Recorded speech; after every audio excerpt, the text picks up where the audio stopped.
Hello students, good morning. कल के पिछले वीडियो में हमने आपको कुछ केमिकल इक्वेशन बैलेंस करने के लिए दिए थे।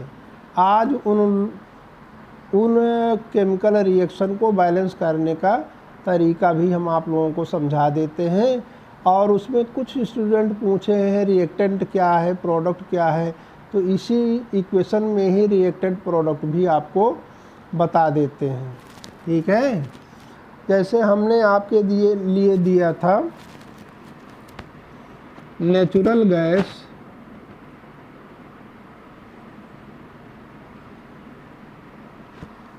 गैस बर्न इन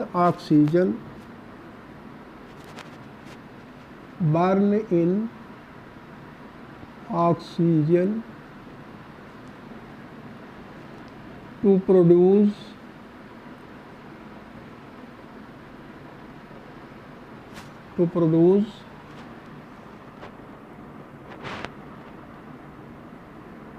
carbon dioxide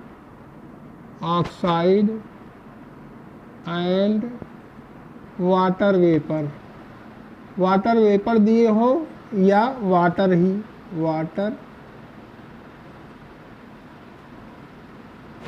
ये हमने आपको दिया था बैलेंस करने के लिए। तो पहले हम इसका अनबैलेंस्ड केमिकल इक्वेशन लिखते हैं। ठीक है, देखिए नेचुरल गैस उसमें बताया गया था कि नेचुरल गैस को मीथेन कहते हैं। मीथेन का फार्मूला होता है CH4। ठीक है, तो हम लोग पहले यहाँ पर लिख देते हैं CH4।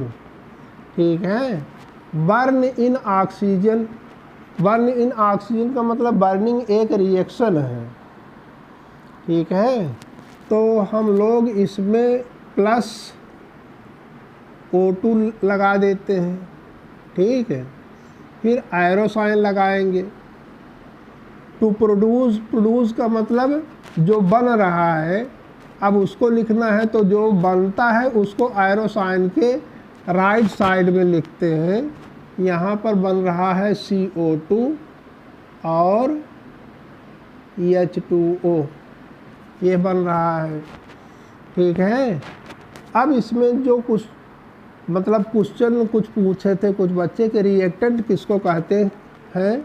इस केमिकल रिएक्शन को अगर ध्यान में देखें तो यहाँ पर मीथेन और ऑक्सीजन ये दोनों रिएक्शन में इन्वॉल्व हो रहे हैं। तो जो सब्सटेंस रिएक्शन में इन्वॉल्व हो रहा है इनको हम लोग रिएक्टेंट्स नाम देंगे। और CO2 और H2O रिएक्शन के दौरान बन रहा है, इसलिए इन दोनों को हम प्रोडक्ट्स कहेंगे। जो सब्सटेंस रिएक्शन में इन्वॉल्व होता है उनको रिएक्टेंट कहते हैं, और जो सब्सटेंस रिएक्शन के दौरान फॉर्म होता है, बनता है, उनको हम लोग प्रोडक्ट कहते हैं। रिएक्टेंट और प्रोडक्ट की ये डिफिनेशन भी है। ठीक है, किसी न किसी वीडियो में हम इसको बताए थे, हो सकता है वो वीडियो आपके पास ना हो, लेकिन रिएक्टेंट प्रोडक्ट अब हमारे ख्याल से आपको समझ में आ गया होगा। अब हम लोग बैलेंस करेंगे। CH4 plus O2 gives CO2 plus H2O। हमने आपको बैलेंसिंग के लिए तरीका बताया था कि सबसे पहले आप उसी एलिमेंट को बैलेंस कीजिए जो हाइड्रोजन ऑक्सीजन ना हो। इसमें देखिए कार्बन ना तो हाइड्रोजन है ना ऑक्सीजन है, इसी के नंबर पर पहले फोकस कीजिए। इसमें एक कार्बन है, इसमें भी एक कार्बन है। ठीक है, यानी रिएक्टेंट साइड में भी एक कार्बन है, प्रोडक्ट साइड में भी एक कार्बन है। कार्बन का नंबर दोनों तरफ बराबर है। ठीक है, इसलिए अब हम कार्बन समझ लेते हैं कि कार्बन बैलेंस्ड है। कार्बन के बाद अब हम किस पर फोकस करेंगे, हाइड्रोजन पर कि ऑक्सीजन पर। तो हमने सेकेंड स्टेप में बताया था कि आप ऑक्सीजन बैलेंस कीजिएगा। ठीक है, इसमें देखिए कितने ऑक्सीजन है रिएक्टेंट साइड में, 2 1 जा 2, और इसमें कितने हैं, 2 1 जा 2 और यहाँ पर 1 1 जा 1।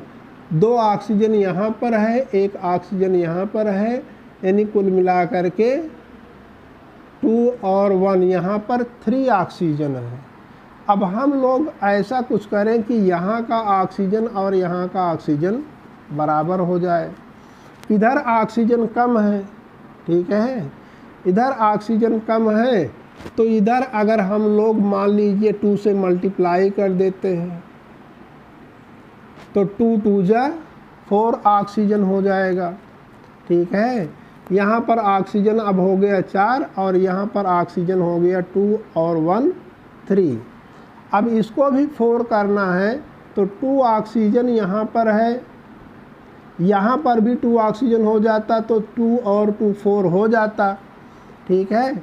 यहाँ पर 2 लिखना ठीक नहीं है, क्योंकि यहाँ अगर हम 2 लिख देंगे तो 2 2 जा 4 और 1 यहाँ पर 5 ज़्यादा हो जाएगा, इसलिए यहाँ पर हम लोग नहीं लिखेंगे। और दूसरी चीज़ है कि यहाँ पर अगर 2 लिख देंगे तो कार्बन नंबर यहाँ 2 हो जाएगा और यहाँ कार्बन नंबर 1 हो जाएगा, ठीक है। तो कार्बन नंबर की भी बैलेंसिंग ख़राब हो जाएगी, इसलिए जब यहाँ पर हम लोगों ने 2 लगा दिया और यह ऑक्सीजन का नंबर यहाँ 4 हो गया, 4 हो गया, तो अब हम लोग यहाँ पर लिख देंगे 2। तो अब काउंट कीजिए कार्बन, फिर से देखिए यहाँ पर कार्बन नंबर 1 है, यहाँ पर भी कार्बन नंबर 1 है, यहाँ पर ऑक्सीजन 2 2 जा 4 है, यहाँ पर 2 + 2 2 1 जा 2, यहाँ पर ऑक्सीजन 2 और यहाँ पर ऑक्सीजन 2, यानी टोटल 4 ऑक्सीजन प्रोडक्ट साइड में है और 4 ऑक्सीजन रिएक्टेंट साइड में भी है। अब इसके बाद हाइड्रोजन देखते हैं। जनरली ऑक्सीजन के बैलेंस होने के बाद हाइड्रोजन बैलेंस हो ही जाता है, नहीं बैलेंस होगा तो बैलेंस करेंगे उसको। देखिए रिएक्टेंट साइड में हाइड्रोजन कितना है, यहाँ 1 ले लिए, यहाँ 4 4 1 जा 4। रिएक्टेंट साइड में हाइड्रोजन का नंबर 4 है और प्रोडक्ट साइड में हाइड्रोजन का नंबर 2 2 जा 4 है। तो हाइड्रोजन का नंबर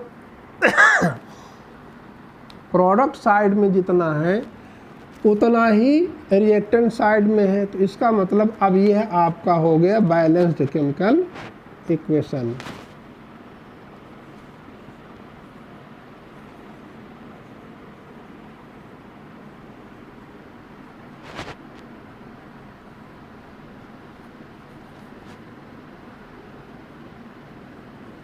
आपको डायरेक्ट बैलेंस्ड केमिकल इक्वेशन लिखना है, स्टेप आपको नहीं लिखना है, ठीक है।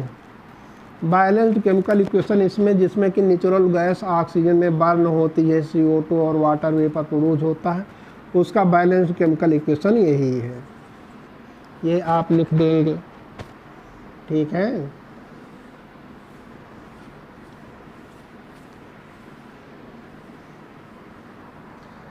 अब इसके बाद अगला क्वेश्चन हमने दिया था कि copper sulphate react with sodium hydroxide.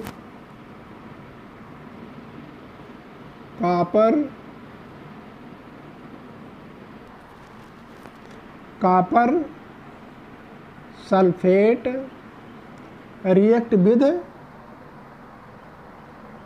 Sodium hydroxide, तो copper sulphate plus sodium hydroxide हम लिख दिए।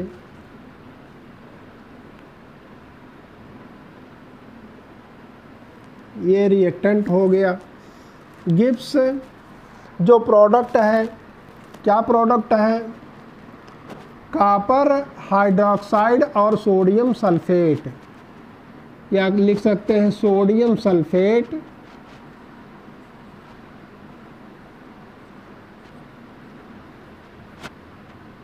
प्लस कॉपर हाइड्रोक्साइड, कॉपर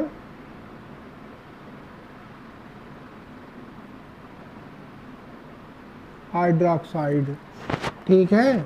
अब ये हम लोगों ने देखिए सेंटेंस में लिखा है, इसको अब बना लें R करके। कॉपर सल्फेट का फार्मूला होता है CuSO4 और सोडियम हाइड्रोक्साइड का फार्मूला होता है NaOH। गिब्स सोडियम सल्फेट का फार्मूला होता है Na2SO4 प्लस कॉपर हाइड्रोक्साइड का फार्मूला होता है CuOH का होल ट्वाइस, ये फार्मूला होता है। ठीक है, अब इसमें हम कैसे जान गए कि यहाँ पर Na2SO4 होगा? ये वैलेंसी से आपको याद करना होगा। क्रॉस वैलेंसी SO4 की वैलेंसी 2 होती है, Na की 1 होती है। इस वैलेंसी के अनुसार हमने लिखा है। वो वैलेंसी अगर आप 9th में जो लिखा है उसको फिर से रिवाइज कर लेंगे, पढ़ लेंगे तो आसान हो जाएगा लिखना। अब इसके बाद बैलेंस केमिकल इक्वेशन में आप देखिए, यहाँ पर कॉपर 1 है, यहाँ पर भी कॉपर 1 है। ठीक है, यहाँ पर सोडियम 1 है और यहाँ पर सोडियम 2 है। तो पहले तो हम यहाँ पर 2 लिख देंगे, 2 सोडियम और 2 सोडियम बराबर हो 2 सोडियम इक्वल हो गए। ठीक है, इसके बाद देखिए SO4 में कोई चेंजिंग नहीं आ रही है, तो SO4 में आप S अलग से बैलेंस करें, O अलग से बैलेंस करें, फ़ायदा नहीं निकलेगा। SO4 और SO4 इधर जिस चीज़ में कोई चेंजिंग नहीं आ रही उसको डायरेक्टली उसको आप बैलेंस कर दीजिए। तो देखिए रिएक्टेंट साइड में SO4 का नंबर 1 है और प्रोडक्ट साइड में SO4 का नंबर 1 है। ठीक है, ये भी बैलेंस हो गया है। और अब आप देखिए OH रिएक्टेंट साइड में भी है, OH प्रोडक्ट साइड में भी है। रिएक्टेंट साइड में OH कितना है? OH माने यहाँ OH पावर यहाँ नीचे 1 माना जाएगा। अगर सही ऐसे माना जाए तो ये ऐसे होना चाहिए, लेकिन 1 कभी लिखा नहीं जाता, इसलिए हम लोग लिखते नहीं हैं, ऐसे लिख देते हैं। 1 2 जा 2, यानी OH का नंबर यहाँ पर रिएक्टेंट साइड में OH का नंबर 2 है और प्रोडक्ट साइड में भी OH का नंबर 2 है। ठीक है, तो ये हो गया आपका balanced chemical equation.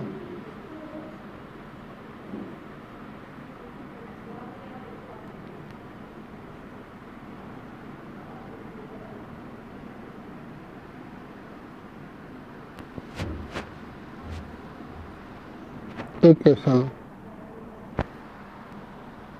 Third question में हमने बताया था iron react with steam to form iron second third oxide यानी Fe3O4 एंड हाइड्रोजन। यानी इसको हम लोग लिखें ऐसे Fe प्लस H2O, स्टीम को H2O लिखते हैं। गिब्स Fe3O4 प्लस H2 ऐसे लिखते हैं। ठीक है, तो अब आप खुद ही सोचिए कि हमको पहले बैलेंस किसको करना है। हाइड्रोजन को पहले बैलेंस नहीं करना है, ऑक्सीजन को नहीं, पहले आयरन को। यहाँ पर Fe3 है तो पहले हम लोग यहाँ पर 3 लिखें, यहाँ पर भी 3Fe हो गया, यहाँ पर भी 3Fe हो गया। इसके बाद ऑक्सीजन को बैलेंस करते हैं। ऑक्सीजन यहाँ पर कितना लिखा गया है? 4। ऑक्सीजन इधर कितना है? 1। ठीक है, तो इधर भी आप 4 करेंगे। तो ऐसा नहीं कि यहाँ 4 लिखेंगे, यहाँ पर आप 4 लिखेंगे।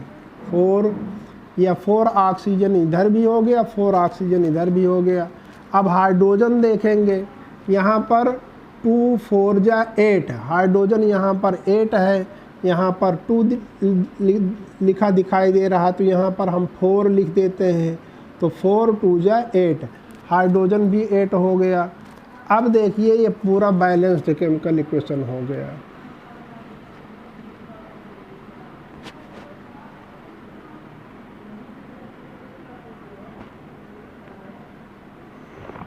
इस तरीके से आप लोग आपके बुक में रेफ्रेशर बुक, एनसीईआरटी बुक या इंटरनेट कहीं से भी आप लोग अनबैलेंस्ड केमिकल इक्वेशन को ले करके उस केमिकल इक्वेशन को बैलेंस करने की कोशिश कीजिए। अगर नहीं आता है तो आप कमेंट बॉक्स में लिखिए या व्हाट्सएप पर लिखिए, तो उसको हम बैलेंस करके आपको बताएंगे।